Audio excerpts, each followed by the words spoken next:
In this teaching, we're going to look at the answers to the following 3 questions. What does God's Word mean by heart? Who is in charge of our hearts? And what are we to do with our hearts? The word heart is used in a variety of ways in the Bible. It can mean the physical pump in the body. It can mean the affection in a person's soul. It can also indicate the center of anything, or the innermost part of the mind and understanding. When used figuratively, heart is talking about that part of your being where you are fully convinced and certain of something. I've heard it taught that the mind will not believe without evidence. The heart can believe the things of God, even those unseen things. That's what we are going to look at here, your heart as the part of your being where you are fully persuaded. Who is in charge of your heart? Well, either you are in charge or you allow something else to be in control. God's Word tells us in Romans 1:21 what happens when people allow the enemy's lies, the systems of this world, to be the major influence over their hearts. That verse reads in the King James, because that, when they knew God, they glorified him not as God, neither were thankful, but became vain in their imaginations, and their foolish heart was darkened. When people are convinced that error is truth, God's Word tells us that they are foolish and their hearts become darkened.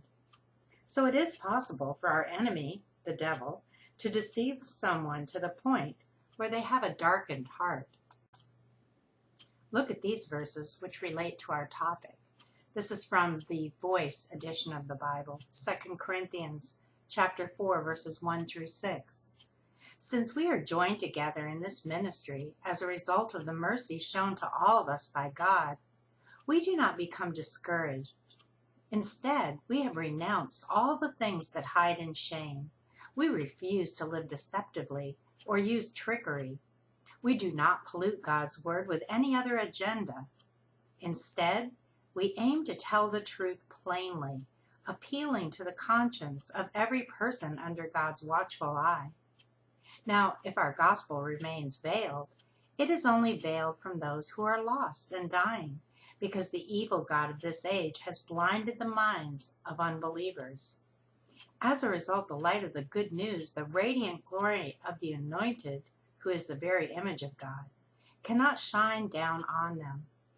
We do not preach about ourselves. The subject of all of our sermons is Jesus, the Anointed One. He is the Lord and Master of all. For Jesus' sake, we are here to serve you.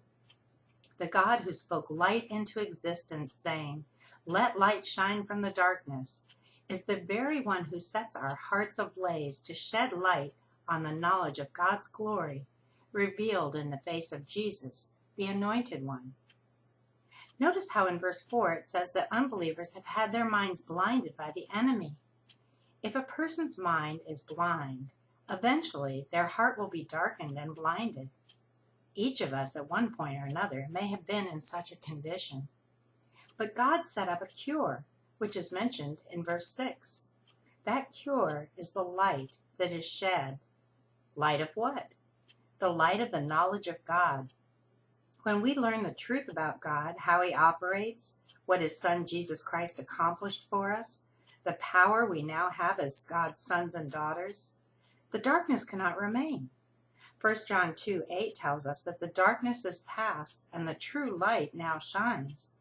We don't have to have minds and hearts full of darkness.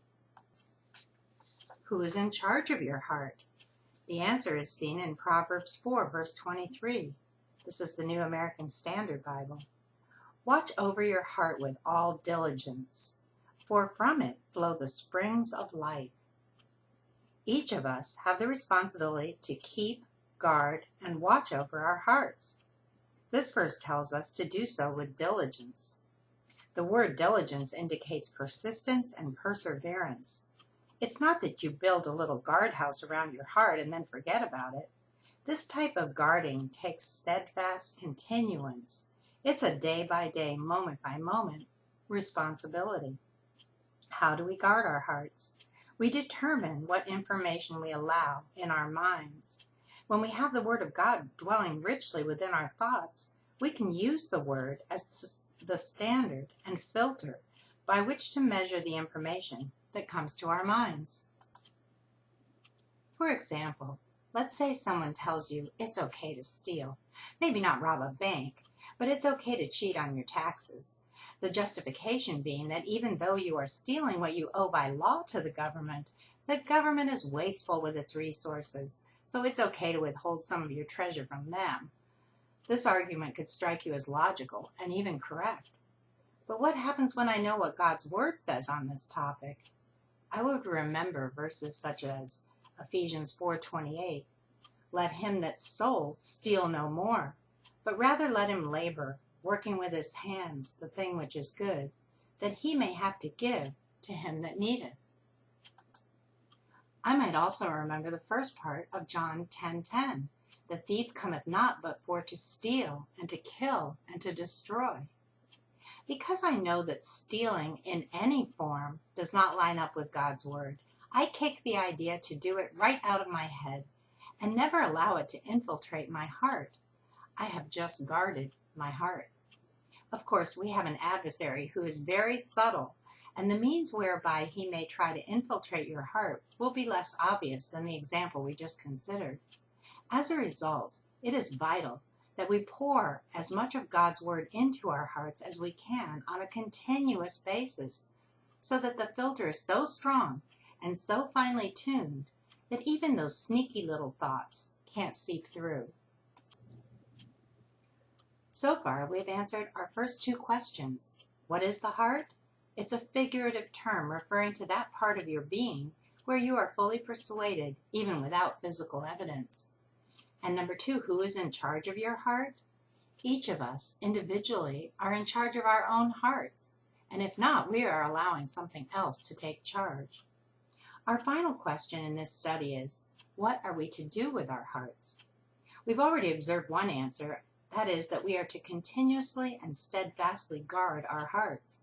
We do this by learning, understanding, and remembering God's Word, which can then act as the standard by which we allow any thoughts to penetrate our hearts. There are other things which we are exhorted by God's Word to do with our hearts. One is that we are to focus our hearts. We see that in Psalm 57, verse 7. "My heart is fixed, O God, my heart is fixed. I will sing and give praise." Fixed means unmovable.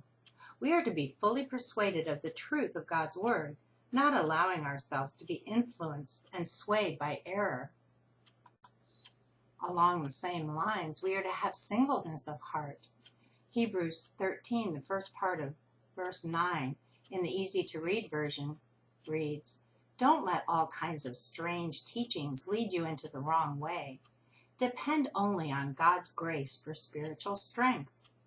When you look at the context of this verse, it is talking about avoiding dependency on any set of religious rules and regulations. Instead of fixing our minds and eventually burdening our hearts with a bunch of religious actions in an attempt to win God's favor, as born-again children of God, we fix our hearts on the truth that God has called us out because it pleased Him to do so. God's grace gives us the spiritual strength we need to walk in a way that is pleasing to Him. What else are we to do with our hearts? Proverbs 3, 5, and 6 read, "Trust in the Lord with all thine heart, and lean not unto thine own understanding. In all thy ways acknowledge Him, and He shall direct thy paths." Your entire heart is to trust God. That part of your being where you are fully persuaded is to absolutely trust God without hesitation. We are to be fully convinced that God is all good, that He is light, and in Him is no darkness at all, that His love is perfect, that His Word is perfect, and that it works. Psalm 64:10 tells us something else we are to do with our hearts. "The righteous shall be glad in the Lord, and shall trust in Him, and all the upright in heart shall glory." We are the righteous. We were made righteous when we got born again. we are able to walk accurately according to the will of God. Therefore, we can absolutely trust God and be upright in heart. This gives us gladness and glory. Glory is the manifested power of God. Trusting God with our whole hearts brings great benefits to our lives. So we have seen that we are to guard our heart, keep our heart fixed, and trust God with our whole heart. Remember, it's with our heart that we became born again. Romans 10:9 and 10, that if thou shalt confess with thy mouth the Lord Jesus, and shalt believe in thine heart that God hath raised him from the dead, thou shalt be saved. For with the heart man believeth unto righteousness, and with the mouth confession is made unto salvation. In order to receive the gift of Holy Spirit, you had to be fully convinced, fully persuaded, that God raised your Savior, Jesus Christ, from the dead. It is with that fully persuaded mindset that righteousness became available to you. As we learn and grow in God's Word, that understanding and wisdom becomes etched on our hearts. It becomes engraved and fixed in that center of our will. 2 Corinthians chapter 3, verses 2 and 3 read, "You are our letter, every word burned onto our hearts to be read by everyone. You are the living letter of the Anointed One, the liberating King, nurtured by us and inscribed, not with ink, but with the Spirit of the living God. A letter too passionate to be chiseled into stone tablets, but emblazoned upon the human heart." Once we know God's Word, we can process information that the world tries to hand us to see whether or not it lines up with the will of our Heavenly Father. We can trust God. We can reach out to others, both believers and those who have not yet believed. As verse 2 says, we are letters that can be read by everyone. What is in your heart will be seen by your manner of life. God also tells us specifically how to direct our hearts in relationship with our fellow believers. 1 Peter 1:22, "Seeing ye have purified your souls in obeying the truth through the Spirit unto unfeigned love of the brethren, see that you love one another with a pure heart fervently." Feign means to pretend. This verse talks about unfeigned love of the brethren. We don't pretend to love one another in the body of Christ. It's not a fake love we have for each other. Instead, God's Word tells us to love one another with a pure heart. Pure is uncontaminated. We are to be fully persuaded in our hearts that our brothers and sisters in Christ are worthy of our deepest affection and loyalty, because God is the one who called them out to be His children. We don't look at the surface of a person. We look at how precious that person is to God Almighty. That's how we endeavor to look at one another in the church. This verse tells us not only to love our fellow believers with pure hearts, but to love each other fervently. Fervently means intensely, with all one's might. God is commanding us to have genuine and intense love for one another without any contamination in our hearts. As we do these things the Word encourages us to do with our hearts, we will be able to reach out to others and show them how they, too, can have their hearts healed. Jesus Christ outlined His mission in John 4:18, where He said, "The Spirit of the Lord is upon me, because He hath anointed me to preach the gospel to the poor.